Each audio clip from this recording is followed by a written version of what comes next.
Bienvenue dans ce nouveau Deep Dive.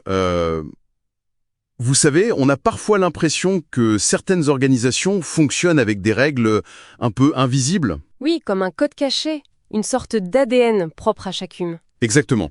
Et aujourd'hui, justement, on explore des documents qui proposent une clé pour décoder cet ADN organisationnel. C'est une métaphore très juste, je trouve, celle de l'ADN. Et c'est important parce que si on ignore ça, ça mène souvent à des problèmes, des fusions qui ratent, des stratégies qui ne prennent pas. Tout à fait.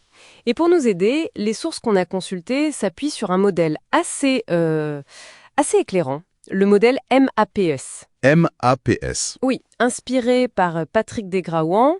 MAPS, ça correspond à mercantile, affectif, politique et stratégique.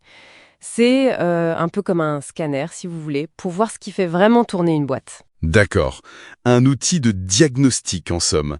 L'objectif, donc, c'est de donner une grille de lecture pour mieux s'y retrouver, adapter sa façon de faire. C'est ça, mieux naviguer. Alors, commençons peut-être par une dimension très humaine.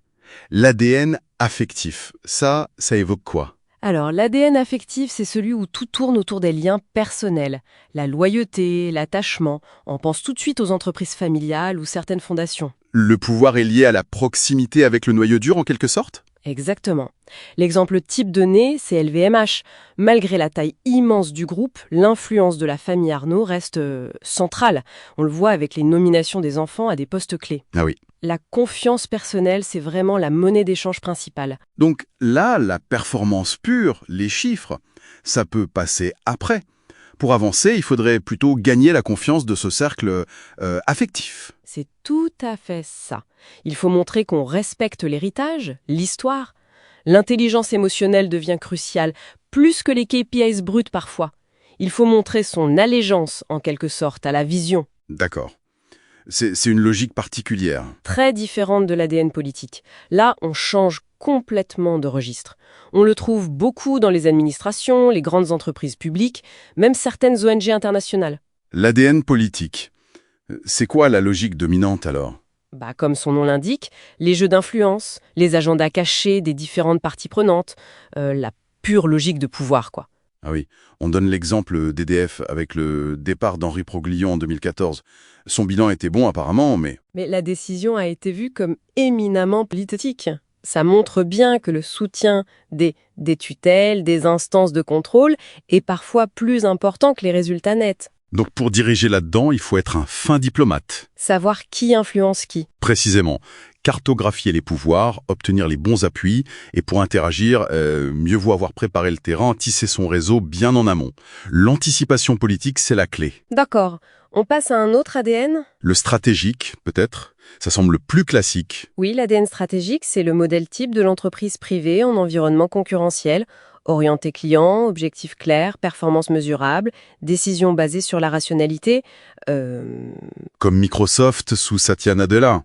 Sa promotion était liée au succès d'Azure, le cloud, c'était ça. Exactement, c'était un axe stratégique majeur.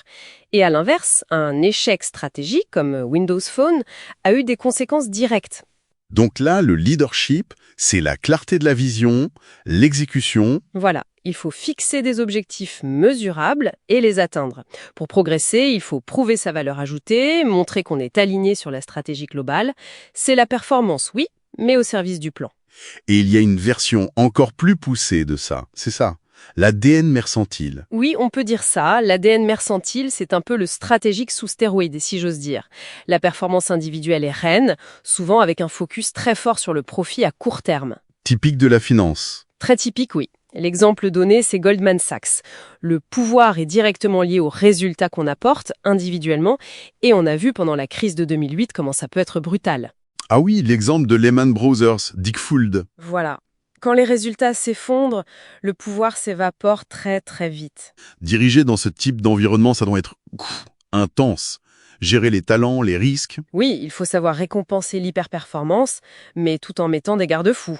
Et pour y interagir, votre crédibilité, elle se mesure souvent en euros, en dollars, en revenus générés. C'est assez direct.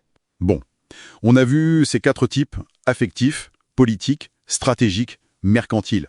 Mais dans la vraie vie, j'imagine que c'est rarement aussi pur. Ah non, bien sûr. La plupart des organisations sont hybrides. C'est ce que soulignent les documents. Ford, par exemple, c'est un mélange d'affectif, avec le poids historique de la famille, et de stratégique. Ou Air France, KLM, politique, avec le rôle des États, et stratégique, car c'est un marché très concurrentiel.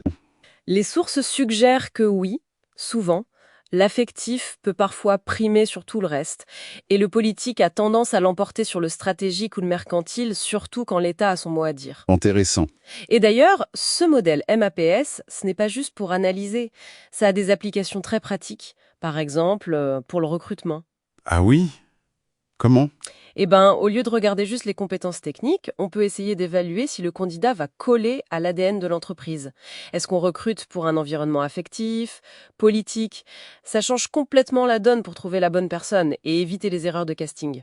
On recrute un ADN compatible en plus d'un CV.